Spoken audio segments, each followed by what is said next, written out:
Hola, soy yo, Vicky, otra vez. It's me, Vicky, again. And in today's video, we're going to look at 10 common mistakes that people make in Spanish. So, 10 errores comunes que hace la gente en español.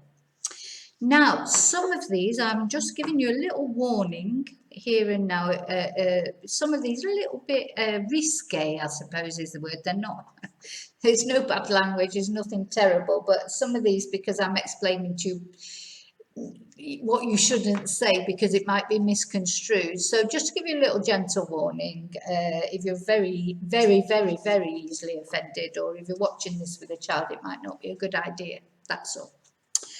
Okay, so let's look at number 1. Nothing risque about this one. La gente.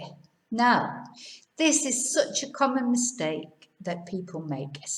My students do, everybody does it. Remembering that people, la gente is people. In English, people is plural. You'd say the people are angry. Now notice that in Spanish, la gente, not only is it singular, not plural, but it's feminine even though it ends in E. So, la gente es enfadada. So if you were saying the people are angry, in Spanish you're saying la gente es. The people is singular. And your adjective, angry, is enfadada because it's feminine, not masculine. So trying to remember that people, la gente, is feminine and singular. If you struggle with that, sometimes you can use las personas instead, which is easy to remember is plural and feminine because it's las personas, it's as on the end. I think the problem that people have with gente is the fact that it ends in an E, but actually it's feminine, and the fact that people in English is plural. Okay, so that's number 1. Número 2, the difference between muy and mucho. Yeah, so many people get these wrong.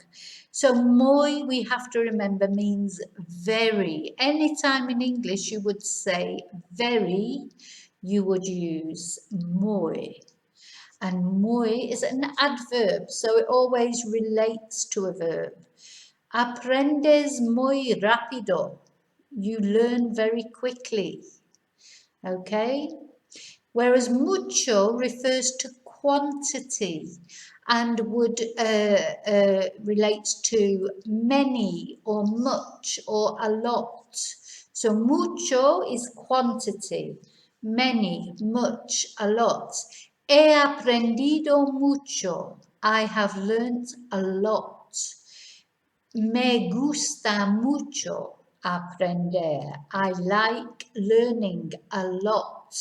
So that's the difference. Muy is very, aprendes muy rápido. He aprendido mucho, I have learned a lot. O me gusta mucho aprender. I like learning a lot. Okay. This is one that's so ever so slightly risque. Please don't think it's, X-rated. It's not. Remember to pronounce the ñ, the tilde on the N, because it can make a difference to the meaning of the word. If you don't pronounce the ñ, remember the N without the tilde is N with the tilde is ñ. And so these words, we have año, año. So it sounds like it's A-N-Y-O, not ano, which means something completely different. So año means year and ano means anus. So quite a big difference.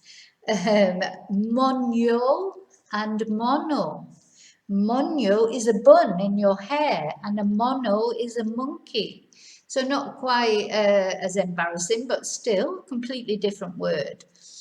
Uña, una. So an uña is your nail or a claw. It can be an animal's claws or it can be our fingernails. Uña. Whereas una, of course, is the number one, or a, like a house, una casa. So remember the difference. Año, ano. Moño, mono. Uña, una. Very important. This one is a little bit risque, I suppose, but important, because pollo, the chicken, dead chicken that you eat, cannot be made feminine. So you must not say polla. It means something completely different. It's a part of a male's anatomy. The most important part, I'm sure they would say. I'm sure you can imagine what I mean. I don't have to go into graphic detail. So you wouldn't, I remember years ago when I was studying Spanish, my Spanish teacher told me that another of her students, not me, luckily, had actually been at the market and asked this, quiero una polla grande y caliente, when really what she should have said, or he, I can't remember, it was a man or a woman, quiero un pollo grande y caliente.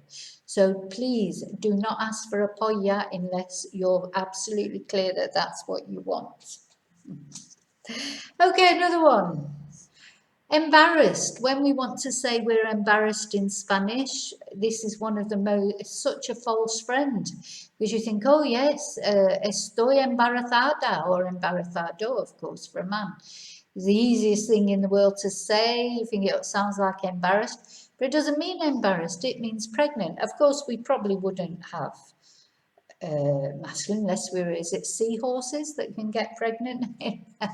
I don't think there's any other animals where the male can get pregnant, but sí, estoy embarazada does not mean I'm embarrassed, it means I'm pregnant. So if you want to say I'm embarrassed, you would say estoy avergonzado, or gonzada, again, masculine, feminine. That's the correct way to say I'm embarrassed, not this way, unfortunately, because of course it'd be a lot easier if it was.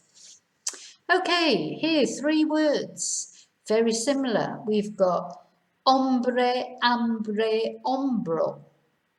So do you know the difference? Hombre is a man. So of course they're all completely different. So it's very important that you say the right one.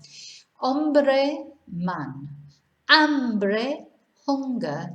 Hombro, shoulder. So they couldn't be much more different, really. So remember not to pronounce H. That's coming up with one of the tips later on. Hombre, man.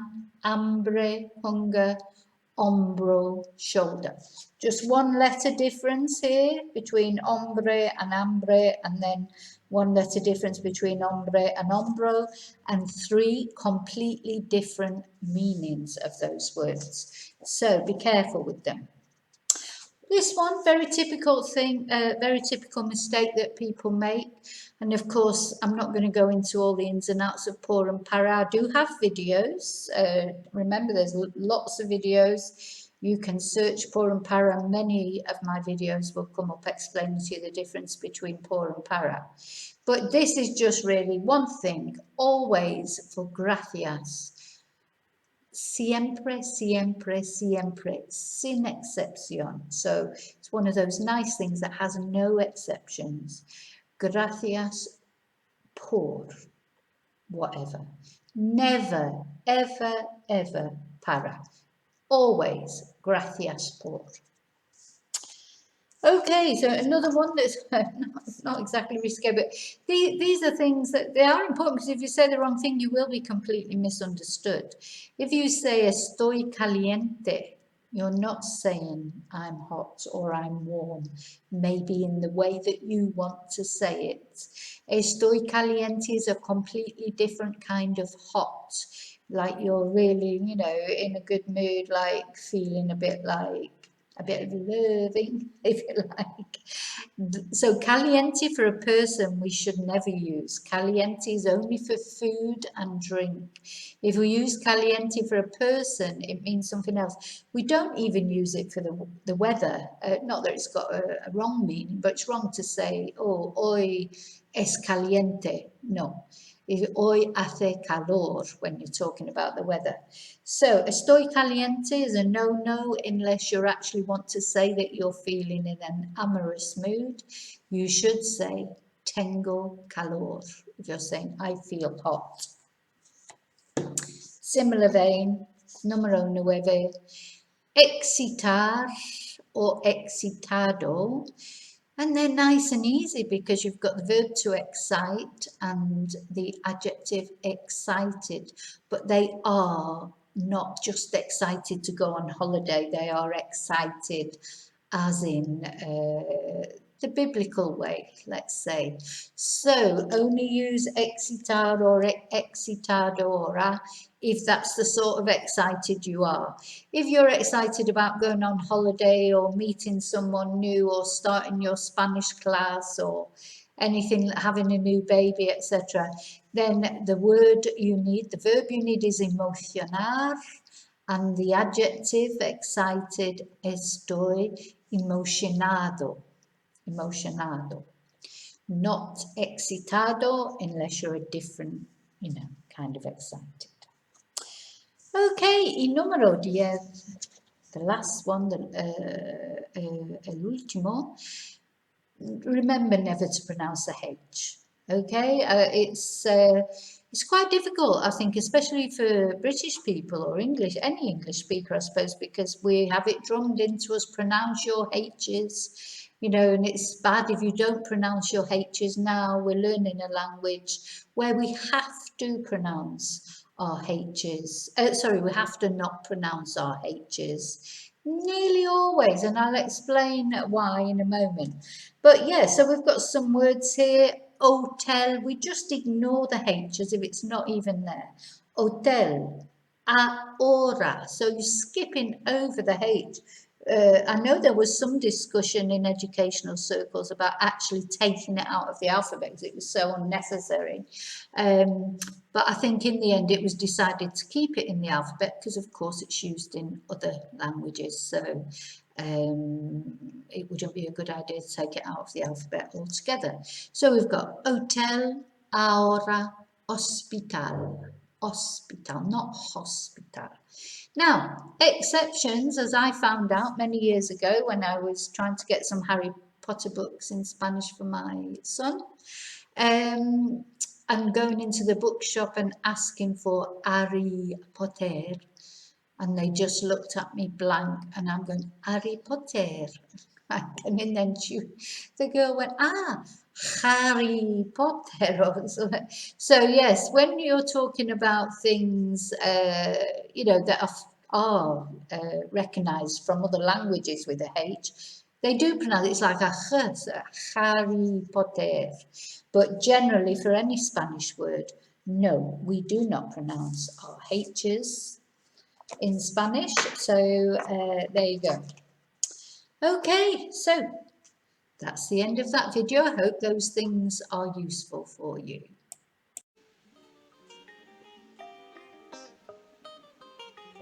Okay, so that's it for this video. Eso es todo para este video. Thank you for being here with me to learn English or Spanish. I appreciate it. So gracias por estar aquí conmigo para aprender inglés o español. Te lo agradezco mucho. Why not stay a little while with me and keep me company? Watch a few more videos to learn Spanish or English.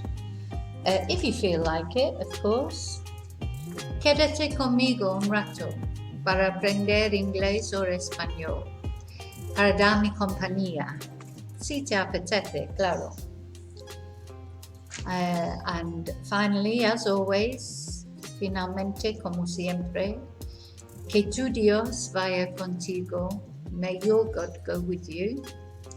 And I will see you real soon in the next video.